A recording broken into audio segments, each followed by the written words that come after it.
प्यारे बच्चों, मैं DS मौर्य आज एक नए वीडियो के साथ क्लास 9th और 10th दोनों के लिए वर्ब आपने पढ़ा। अब इंटरचेंजिंग ऑफ सेंटेंसेस यानी अफर्मेटिव से निगेटिव बनाना, इंट्रोगेटिव से निगेटिव बनाना या निगेटिव से अफर्मेटिव बनाना, इस तरह के सेंटेंस जो अगले प्रश्न आते हैं एग्जाम में। तो आज सबसे पहले अफर्मेटिव से नेगेटिव बनाना ये बता रहे हैं आपको। तो इसके लिए ध्यान रहे, किताबों में और रूल भी दिए गए हैं, लेकिन थोड़ा सा जो ज़रूरी है जिस तरह से आप 100% सही से बना सकते हैं। देखें, यदि सेंटेंस अफर्मेटिव में हो और उसमें is, am, are, was, were, has, have, had, can, could, will, shall, इस तरह से कोई भी वर्ब प्रयोग हुआ तो नेगेटिव बनाते समय इनके तुरंत बाद नॉट लगा दें। जैसे देखें, लिखा है his son is an engineer, is आ गया, हिज सन इज़ नॉट, तुरंत इसके बाद नॉट लगा दीजिए, एन इंजीनियर, नेगेटिव हो गया। You were happy, you were not happy, were के तुरंत बाद नॉट।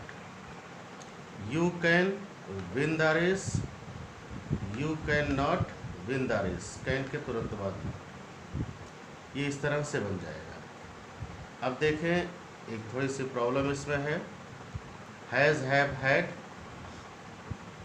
का प्रयोग दो तरह से होता है। यदि पास रखने के लिए, इस तरह से ओनरशिप दिखाने के लिए हो तो हैज़, हैव के बाद तुरंत नॉट लगा दें, हैड के बाद, सेंटेंस सही रहेगा। लेकिन कुछ जगह पर थोड़ा सा इसके लिए एक रूल है कि यदि हैज़, हैव, हैड का मतलब, यानी अगर सेंटेंस में ये वर्ब प्रयोग हुए हों, इनका अर्थ इस तरह से निकलता हो जैसे टेक फूड, यानी भोजन लेना। जैसे लिखा हो ही हैज़ हिज ब्रेकफास्ट, उसने अपना ब्रेकफास्ट लिया, तो इसका मतलब भोजन लिया, नाश्ता लिया।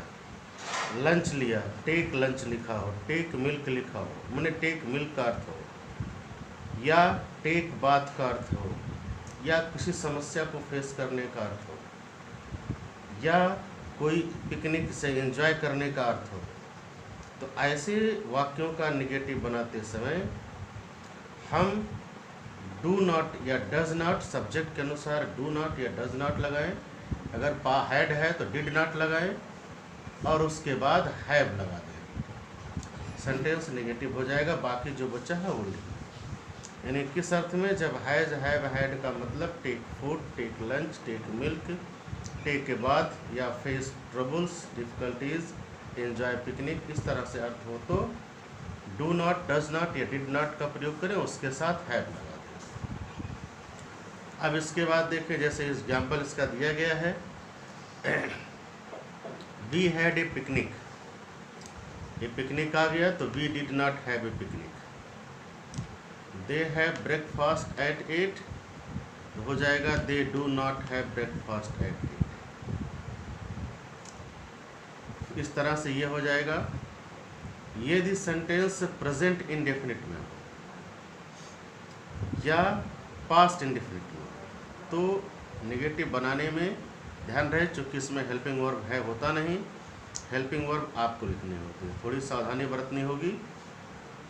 यदि सेंटेंस प्रेजेंट इंडेफिनिट में हो, सब्जेक्ट सिंगुलर हो और वर्ब में यस या ईएस लगा होता है, तो ऐसे सेंटेंस को डज नॉट के साथ वर्ब का फर्स्ट फॉर्म प्रयोग करते हैं। यदि प्लूरल फॉर्म में वर्ब लिखा है और सेंटेंस दैट मीन्स उसमें सब्जेक्ट प्लूरल होगा, तो डू नॉट लगा करके वही वर्ब का फर्स्ट फॉर्म लिखते हैं। यदि सेंटेंस का सेकेंड फॉर्म वर्ब का लिखा है, यानी सेकेंड फॉर्म लिखा है, तो डिड नॉट के साथ वर्ब का फर्स्ट फॉर्म करते हैं। फिर से देख लें, यदि सेंटेंस प्रेजेंट इंडेफिनिट में हो तो सब्जेक्ट यदि सिंगुलर होगा तो उसमें वर्ब में यस या ईएस लगा होगा, तो तुरंत उसको डज नॉट लगाएं और वर्ब से यस या ईएस हटा के लिखें। अगर वर्ब प्लूरल फॉर्म में लिखा है तो सब्जेक्ट प्लूरल होगा, तुरंत डू नॉट लगाएं और वही वर्ब लिखते हैं। पास्ट इंडेफिनिट में सेंटेंस होगा, वर्ब का सेकेंड फॉर्म लिखा होगा, तो डिड नॉट के साथ वर्ब का फर्स्ट फॉर्म प्रयोग करेंगे। जैसे देखें, he helps the poor, helps लिखा हुआ है तो he does not,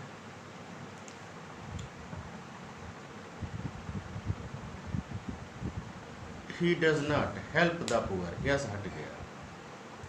they look happy, look plural आ गया, चूंकि यस नहीं लगा है तो they do not look happy। ऐसा सेकेंड फॉर्म में हो सकता है, कोई इस तरह से इसका प्रयोग करें डिड नॉट के साथ। जैसे मान लिया सेंटेंस लिखा हो, तीसरा he wrote a लेटर, तो हो जाएगा सेकेंड फॉर्म हो गया। तो डिड नॉट राइट ए